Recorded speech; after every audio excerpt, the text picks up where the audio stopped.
Hola, bienvenidos de nuevo al canal. Bueno, hace un par de semanas publicamos un vídeo pidiéndoos que nos hicierais preguntas, cualquier duda, cualquier curiosidad que tuvierais sobre el viaje a Eslovenia con el Dos Caballos el pasado verano. Hemos recibido bastantes preguntas por diferentes canales y las hemos agrupado en todas en un cuestionario que os vamos a contestar a continuación. Así que, dentro vídeo.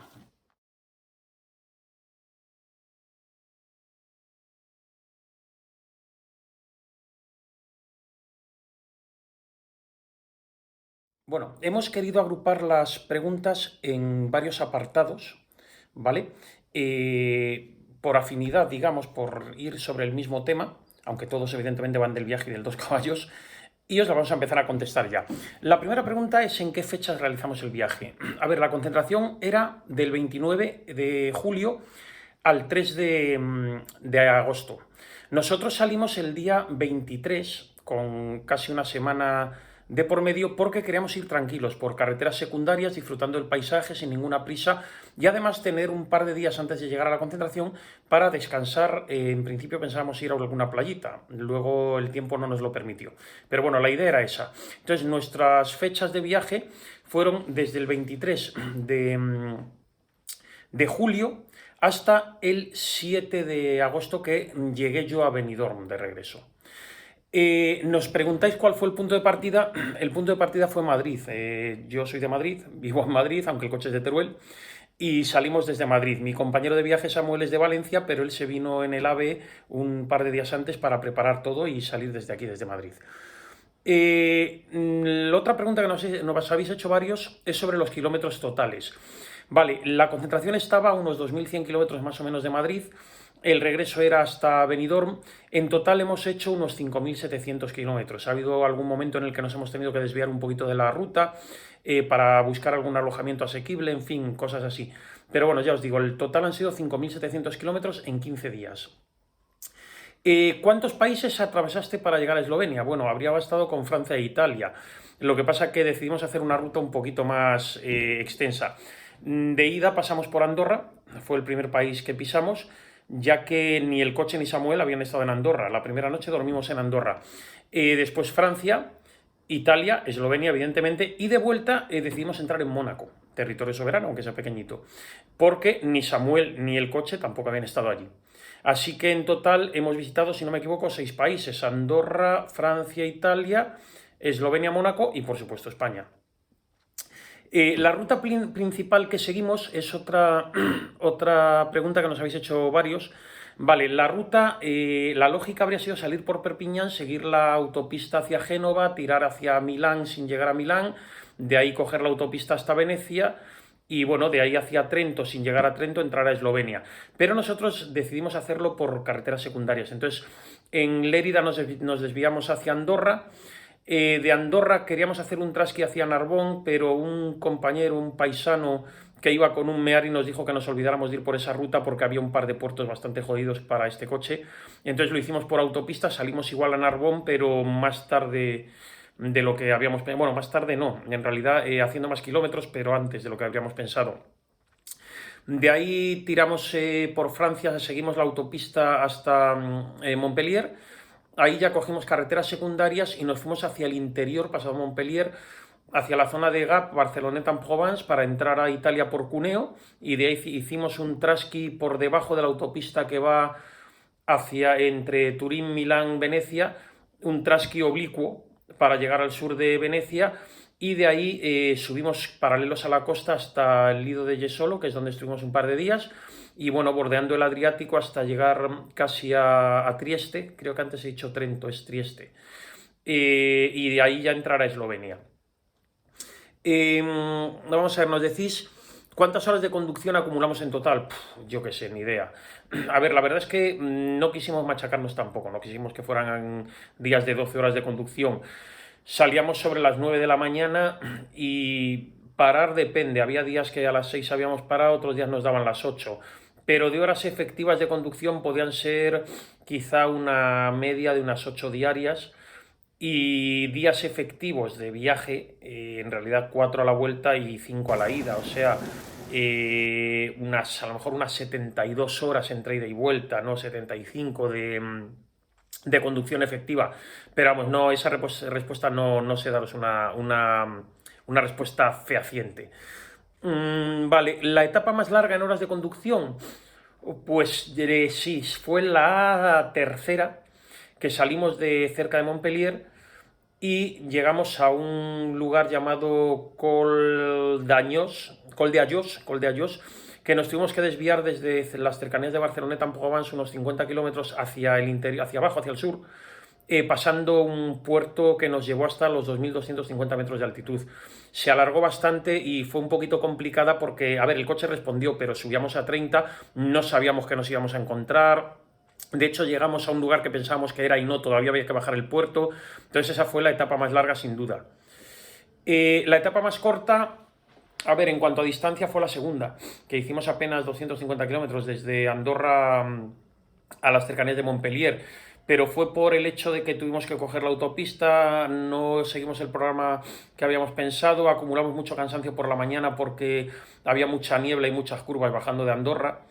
Entonces esa etapa fue la que menos cundió, pero en horas, bueno, sí, también pudo ser la más corta, porque salimos quizá sobre las 9:30 de la mañana de Andorra y a las 5 de la tarde habíamos parado en un pueblo a darnos una vueltecita, a tomar algo y tal. Yo pienso que esa fue la más corta, seguro. ¿Cuántos días duró el viaje de ida hasta llegar a la concentración? A ver, tardamos 7 días. Pero en realidad de efectivos de conducción fueron 5, porque hubo 2 días que estuvimos parados noches en un camping que pensábamos descansar, recuperarnos y tal. Al final estuvimos lidiando con la lluvia y fue un asco.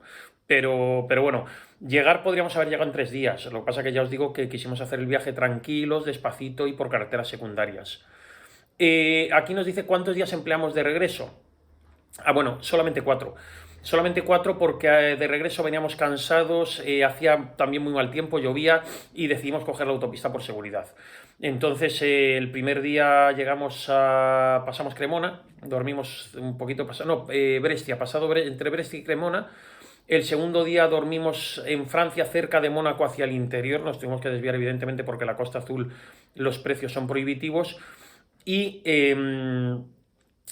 el tercer día llegamos hasta Villafranca del Penedés, un saludo para Álvaro que es de allí, porque alargamos el día todo lo que pudimos. Quizá esa fue la jornada más larga, ahora que lo pienso, porque lo que no queríamos era pasar Barcelona en hora punta, entonces preferimos tirar y pasar Barcelona a horas intempestivas. Lo pasamos sobre las 10, 10:30 de la noche sin ningún tipo de problema y llegamos a Villafranca del Penedés pasadas las 11:30. Y luego ya el último día, bueno, con parada en Valencia, llegué yo a Benidorm, que es donde dimos por concluido el viaje. Entonces, bueno, esto es el bloque, digamos, de preguntas sobre el viaje en general. Vamos ahora con un bloque de preguntas sobre el Dos Caballos. Lo hemos titulado Aspectos técnicos.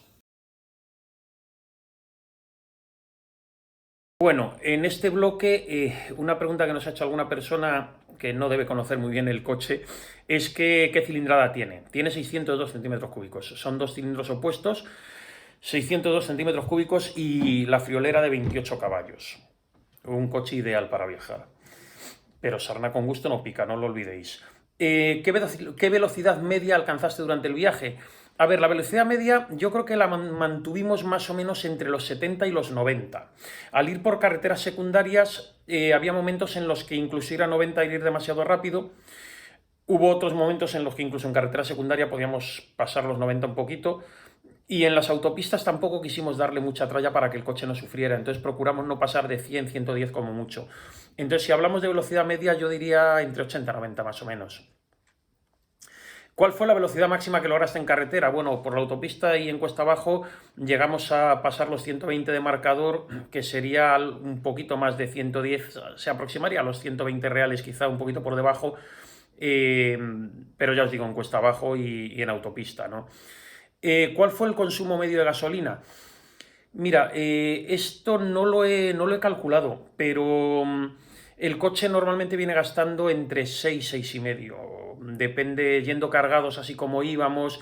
A ver, lógicamente, pues la etapa de puertos y tal, que vas hasta en segunda, ha gastado más. En autopista dándole tralla también gasta un poquito más, pero yendo en carretera, pues entre 70 y 90. incluso puede aproximarse a los 5, 5,5, ¿vale? ¿Cuántos litros de gasolina gastaste en total durante el viaje? La verdad no lo sé, no lo hemos calculado. Podríamos calcular la media por consumo y kilómetros, pero no tengo ni idea, no tengo ni idea. ¿Cuántos litros de aceite consumió el motor durante el trayecto? A ver, el motor este evidentemente consume aceite, cualquier coche viejo, antiguo los consume. Lo que pasa es que este motor está reparado a nuevo hace 25.000 kilómetros, con lo cual el consumo es bastante contenido. Yo le miro el aceite yendo en viaje todos los días, haya hecho los kilómetros que haya hecho. Normalmente lo miro cada 500 kilómetros, que es lo que indicaba el fabricante cuando era nuevo, o incluso cada 1000. Y hay que rellenarle pues a lo mejor cada 1000, 1500, echarle un chupitín, y no poquito. En 2000, 2500, si le das tralla, si a lo mejor te ha consumido la mitad de la marca entre el máximo y el mínimo, que es medio litro. Yo calculo que en este viaje hemos gastado sobre el medio litro de aceite, no más. Vamos a ver, nos dice, ¿necesitas rellenar aceite en ruta? ¿Cuántas veces? Bueno, eso lo he contestado ya un poco, sí hemos tenido que rellenar un poquito, pero pocas veces, quizá 2 o 3, un chupitingui que le hemos echado y por si acaso. ¿Cuántas veces tuviste que repostar gasolina durante todo el viaje? Bueno, esta pregunta tampoco lo sé exactamente, pero sí hemos repostado todos los días varias veces, porque este coche, aunque lleva un depósito mayor que el de serie, yo le he puesto un depósito de 25 litros, sigue teniendo una autonomía bastante contenida. Y yo, como este coche no tiene luz de reserva, yo cuando voy de viaje prefiero repostar cuando llega al medio depósito, porque no quiero arriesgarme a que pillemos un atasco, haya retención, yo que sé, por cualquier razón, o simplemente no encontremos gasolinera. Entonces me gusta repostar cuando llevo más o menos medio depósito, que son unos 250 kilómetros más o menos. Son unas 3 horas de viaje, es un buen momento para parar, repostar, estirar un poquito las piernas, descansar, ir al baño, en fin, todas estas cosas, ¿no?, que hay que hacer en un viaje. ¿Cuál fue el precio más barato de gasolina que encontraste? En Eslovenia la pagamos a 1,42. El más caro fue en Italia, que es la siguiente pregunta, y fue a más de 2 euros en la autopista. Bueno, estas son las preguntas que nos habéis hecho, que hemos agrupado respecto a aspectos técnicos. Vamos con el siguiente bloque, que sería mantenimiento y fiabilidad. Ahí es nada.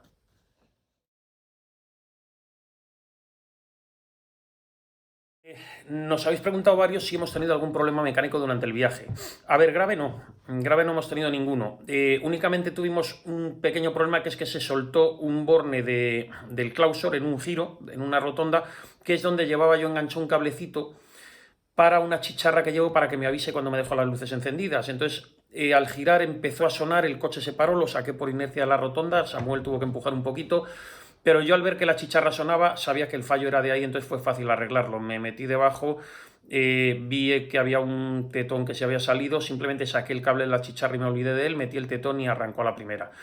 Y luego, eso sí, los que habéis visto el vídeo lo sabéis, tuvimos durante todo el viaje el problema, todo el viaje de ida, el problema de que al frenar se nos iba la palanca de cambios para adentro. Llevábamos la caja de cambios colgando, no se había salido del silent block, y fue un problema que nos arreglaron entre varios compañeros allí en Postojna, en Eslovenia, sin ningún tipo de problema. En media horita lo habíamos arreglado. Bueno, lo habían arreglado, yo sabéis que mecánica la justa.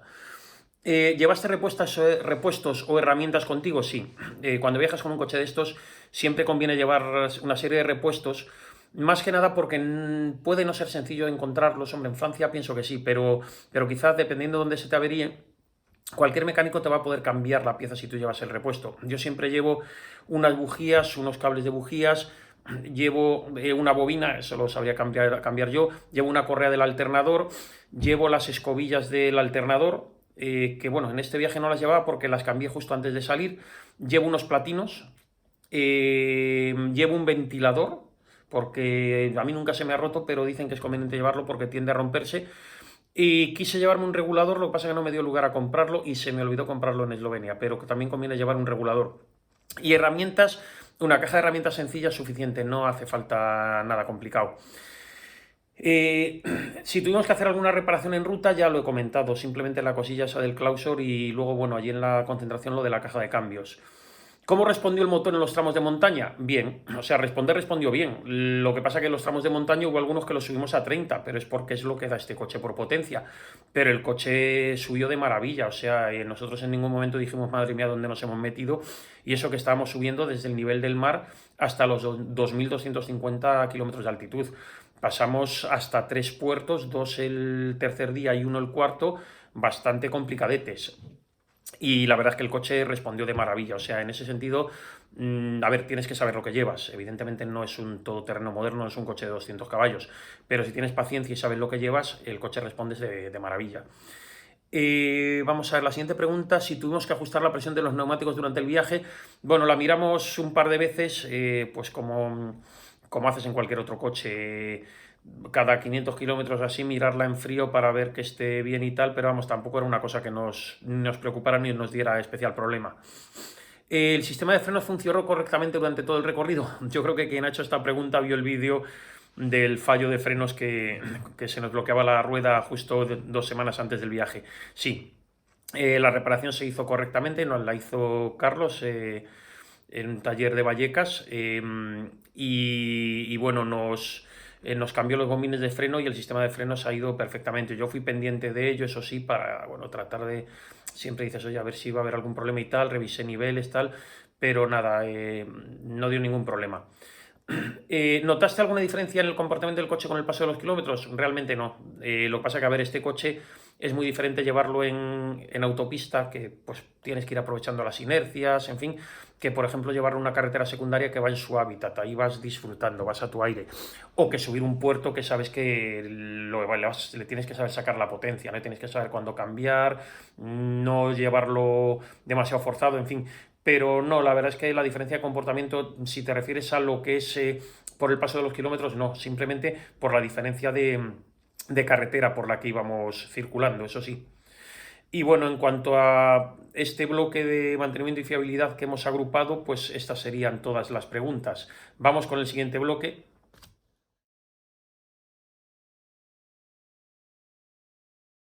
Este siguiente bloque hemos agrupado preguntas sobre la concentración en sí. Bueno, nos han preguntado un par de personas, supongo que no han visto los vídeos, que en qué localidad fue. Fue en Postojna, en Eslovenia. Bueno, Eslovenia es un país pequeñito, os iba a decir cerca de Ljubljana y cerca de la frontera, pero está cerca de todos lados, porque realmente el país es bastante pequeño. ¿Cuántos Citroën 2 caballos aproximadamente asistieron al evento? Creo que fueron sobre 2.800 y pico. No todos 2 caballos, había también Dian, AMI 8, AMI 6, Meari, alguna furgoneta HI, derivados del 2 caballos. E incluso hay alguien que acude con coche moderno, pero vamos, el 95% de los coches eran Citroën anteriores a 1990. ¿De cuántos países provenían los participantes? Pues no sabría decir exactamente de cuántos países porque no lo han publicado. Pero sí te digo que de toda Europa había muchísimos, franceses, alemanes, holandeses a patadas. Había gente de países más exóticos como pueden ser Kosovo, Macedonia del Norte o incluso Islandia. Y los más, digamos, exóticos en cuanto a coches, vinieron de Israel, Marruecos y Argelia. Había coches con matrícula de estos 3 países. Luego, si hablamos de gente que ha venido sin coche, porque evidentemente por logística no es muy difícil traerlo, encontramos gente de Chile. Un saludo para Patricio, al que ya vimos en Suiza y esperamos ver en Holanda dentro de 2 años. Saludo para ti, Patricio, y para todos los citroneros de Chile. Y también de México. También hubo alguna persona que vino desde México y desde Argentina. Quizá hubiera de otros países, pero ahí ya no... Creo que había gente de Australia también inscrita, de Nueva Zelanda, pero nosotros no los conocimos personalmente. Preguntan si había otros coches clásicos de Citroën además del 2 caballos. Sí, ya he dicho que derivados. En principio la concentración es para 2 caballos y derivados. Por derivados entendemos el Meari, el Dian, el AMI 6, el AMI 8. Había también furgonetas HI. Había bastantes Citroën Tiburón. Había, bueno, no demasiado, o sea, tampoco es que los hubiera patadas, pero sí se veían varios. Había varios GS y también se vieron varios Citroën 11. Estos son, digamos, los coches, los modelos que más han copado. Algún Visa también había. Y luego, bueno, pues había gente que venía con algún modelo exótico que yo ya no sabría identificar, pero que también era derivado del dos caballos, algún Citroën de estos tipo Hoffman o tipo, ay, ahora no me sale el nombre del otro, Lomax o Burton, que son kits de carrocería que se montan sobre el dos caballos. Pero bueno, esos los consideramos como dos caballos. Eh, ¿Participaste en alguna actividad organizada dentro de la concentración? La verdad es que no. Había excursiones organizadas, pero nosotros decidimos movernos por nuestra cuenta y la verdad es que decidimos disfrutar la concentración y en vez de movernos tanto por ahí. En las concentraciones hay la posibilidad de asistir a estas excursiones, pero ya te digo, nosotros fue una opción personal, preferimos no hacerlo. ¿Conociste personas de otros países? Sí, hicimos una buena amistad con compañeros griegos que acamparon al lado nuestro. Estuvimos comiendo con ellos y nos invitaron a una fiesta que hicieron el último día. Estuvimos hablando también con gente de Austria, con gente de Chile, ya he comentado, gente de Argentina. Estuvimos hablando también con franceses, con holandeses, o sea, allí, bueno, somos una familia y al final, pues lo típico, ves un coche, te llama la atención, le preguntas al tío, te contesta tal cual y te lías a hablar. Ya sabéis, gente que le gustan los coches hablando de coches. ¿Había algún dos caballos especialmente llamativo que recuerdes? Había muchos, la verdad. Ahora os pongo algunas fotos para que veáis. ¿Y con cuál me quedaría yo? Pues quizá me quedara con uno limusina que había, que siempre me ha llamado la atención. Más que nada porque puedes dormir tranquilamente dentro. Te puedes hacer el viaje tranquilamente y ir durmiendo dentro. Pero sería difícil elegir uno. ¿Se hicieron desfiles o exhibiciones de coches? Sí, bueno, desfiles no lo sé, la verdad, no me enteré porque yo nunca participo en los desfiles que se suelen organizar en las concentraciones mundiales. Y exhibición de coches sí, había una especie de museo donde se exhibían diferentes modelos de diferentes épocas de dos caballos. ¿Visitaste puestos de repuestos o mercadillos relacionados con el dos caballos? Sí, todas las mañanas lo primero que hacíamos era darnos una vuelta por el mercadillo saludando gente. Óscar, un saludo para ti. Eh, Íbamos, bueno, un poco, no buscando nada concreto, porque realmente yo no necesitaba nada, necesitaba el regulador, pero me olvidé de ello. Pero bueno, sí damos una vueltecita a ver lo que veíamos y a ver si encontrábamos algo interesante. Y bueno, este es el bloque sobre las preguntas de la concentración en concreto. Vamos con el siguiente bloque, que es la experiencia personal del viaje.